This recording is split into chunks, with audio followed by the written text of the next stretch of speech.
रामपुर नामक गांव में एक लड़का रहता था जिसका नाम रमेश था। रमेश बहुत सभ्य भाव का था। उसे जंगल में घूमना बहुत ही अच्छा लगता था।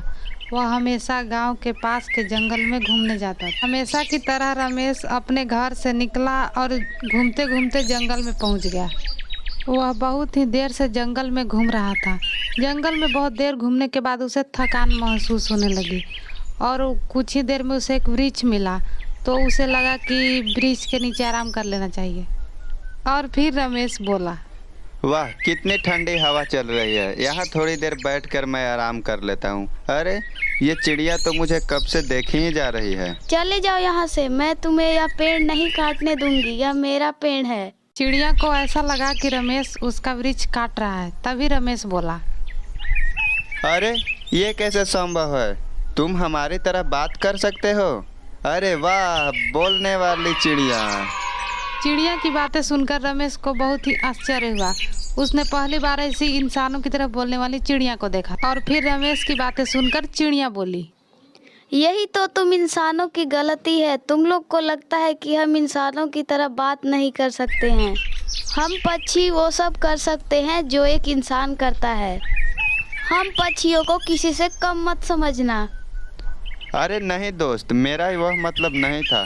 मैंने अपनी ज़िंदगी में पहली बार ऐसे पक्षी को देखा जो इंसानों की तरह बात कर सकता है। मुझे यह बात बहुत अच्छा लगा कि तुम हम इंसानों की तरह बात कर सकते हो। हाँ, मैं किसी इंसान की तरह बात कर सकती हूँ और समझ सकती हूँ। मेरा नाम रमेश है और मुझे जंगल और जंगली जीव से बहुत प्यार है। मुझे बहुत अच्छा लगता है उनके साथ रहना और उनकी बातें सुनना। क्या तुम मेरा दोस्त बनोगे? रमेश की बात सुनकर चिड़िया को अच्छा लगा और फिर चिड़िया बोली, तुम्हारी बात सुनकर लगता है कि तुम अच्छे इंसान हो। ठीक है, दोस्त बनने के बारे में सोचूंगी। क्या अब हम दोनों दोस्त हैं? हाँ ठीक है, पर तुम मुझे पकड़ने के बारे में सोचना भी मत। नहीं दोस्त, मैं ऐसा क्यों करूँगा? रमेश और पक्षी में दोस्ती हो गई। कई दिनों तक ऐसा ही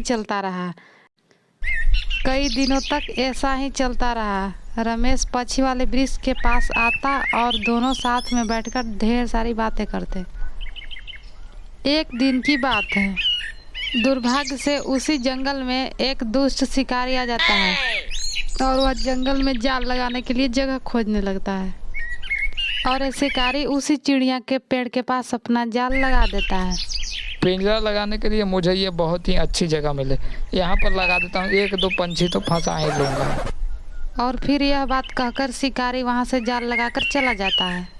थोड़ी देर बाद चिड़िया उस पिंजरे के पास आती है और बोलती है, अरे वाह, ये क्या चीज़ है और इसमें तो खाना भी है। यह जरूर मेरे दोस्त ने ही रखा होगा। मैं इसमें अंदर जाकर देखती हूँ कि यह कैसा है। और चिड़िया को ऐसा लगा कि पिंजरा उसका दोस्त रमेश ने रखा है। तब यह सोचकर चिड़िया पिंजरे के अंदर चली गई। अरे, यह तो किसी शिकारी का जाला लगता है। अब तो मैं इसमें फंस चुकी हूँ।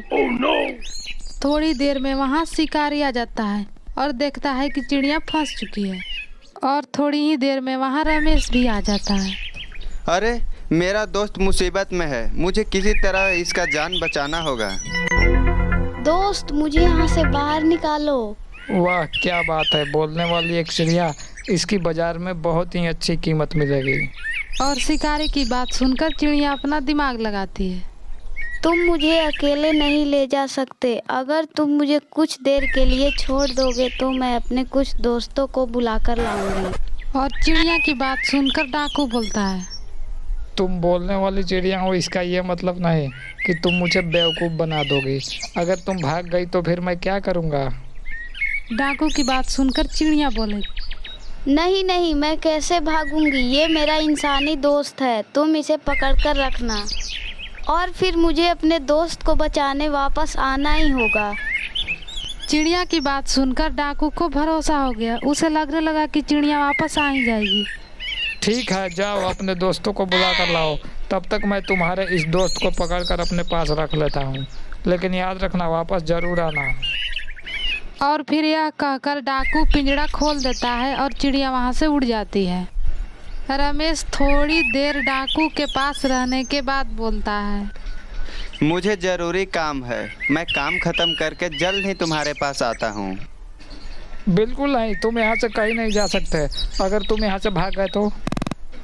अगर मैं नहीं आया तो मेरा दोस्त चिड़िया आ रहा है, तुम उसे पकड़ लेना और उसे बचाने के लिए मुझे तो आना ही होगा। रमेश ने डाकू को बेवकूफ़ बना दिया और यह बात डाकू को समझ नहीं आई। ठीक है, जाओ, लेकिन जल्दी आना। तब तक मैं तुम दोनों का यहीं पे इंतज़ार कर रहा हूँ। डाकू को बेवकूफ़ बनाकर रमेश और चिड़िया वहाँ से निकल जाते हैं। रमेश वहाँ से भागकर सीधा अपनी चिड़िया दोस्त के पास आता है और चिड़िया से बोलता है,